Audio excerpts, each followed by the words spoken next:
Assalamualaikum warahmatullahi wabarakatuh. First of all, I say thanks to God who has given us some mercy and blessing, and then we can do everything our activities. Especially especially we can do this assignment. So before we start, uh, I would like to introduce myself with my partner teaching. Well, my name is Jayanti and my partner is Seri Ayu. We are from class C, English Education 2019. So, our material is about narrative text and we will teach a class 8 from class B. Selamat pagi anak-anak. Bagaimana kabarnya hari ini? Dan selamat datang kembali di kelas kita.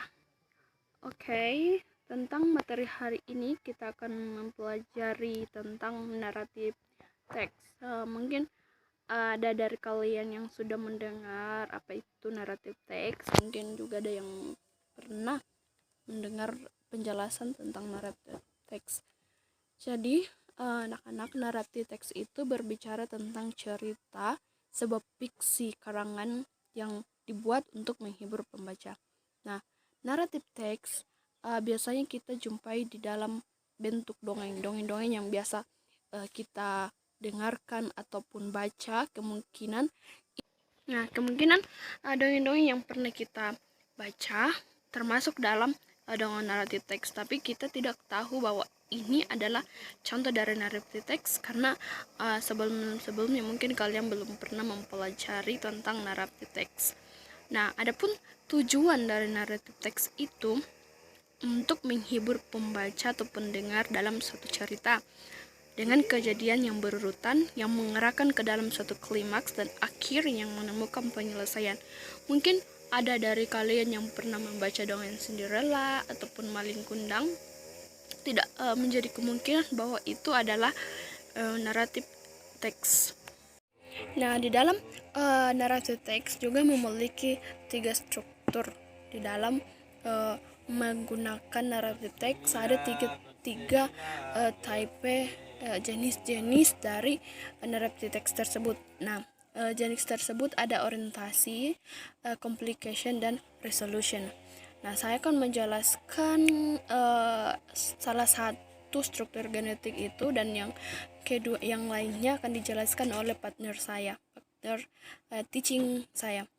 Jadi, orientasi itu merupakan berisi tentang pengenalan tokoh-tokoh latar belakang ataupun tempat di mana kejadian atau dongeng itu terjadi, waktu kapan cerita itu terjadi, bahkan tentang siapa yang berperan di dalam cerita naratif teks tersebut.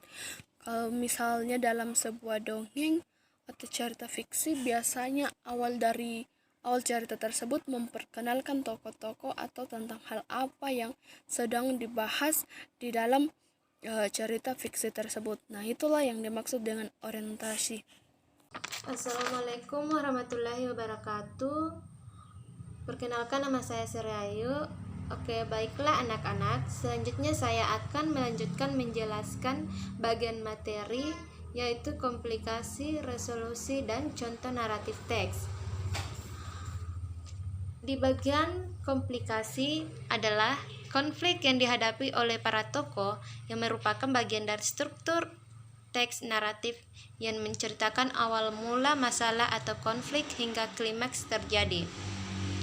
Complications are conflict faced by the characters which are part of the structure of a narrative text that tells about the beginning of the problem or conflict until the climax occurs. Selanjutnya, resolusi adalah di mana konflik yang sedang dihadapi diselesaikan atau paragraf yang menjadi akhir cerita. Pada bagian ini, terdapat penyelesaian membuat jalan cerita berakhir. Setiap masalah yang muncul pasti ada jalan keluarnya. Bisa ditutup dengan bahagia atau tragis.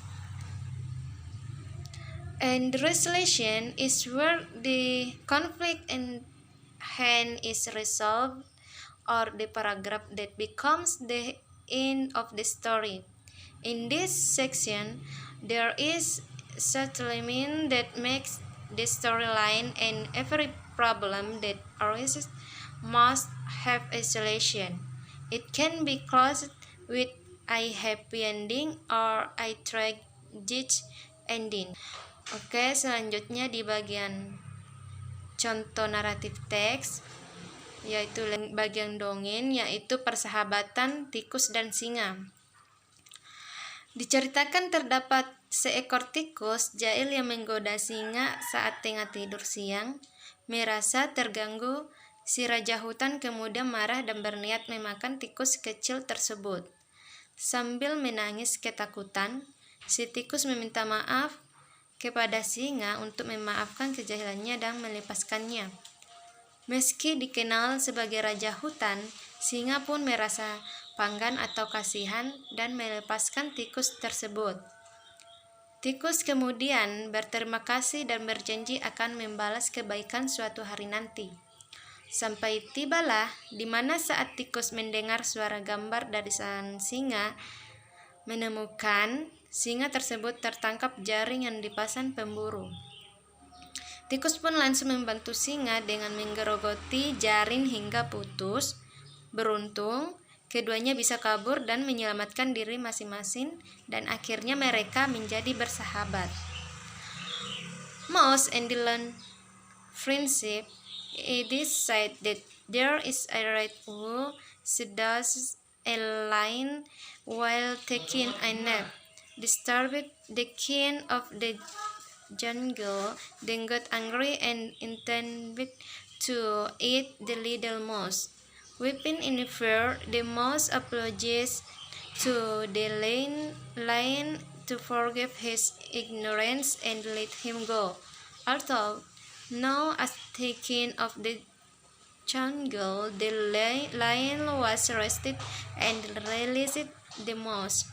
The mouse then thanked him and promised to return the favor one day, until the moment when the mouse heard the sound of the image of the lion. He found that the lion was cooked in a net set by the hunter. The mouse immediately helped the lion by gnawing at the net until it broke. Luckily, both of them were able to escape and save themselves, and in the end, they become friends. Oke, sampai di sini pembahasan materi kami bawakan, dan semoga kalian dapat mengerti dan memahami materi kami tadi bawakan. Dan jika ada kesalahan pengucapan atau kurang jelas, tolong dimaafkan. Baiklah, sekian dan terima kasih.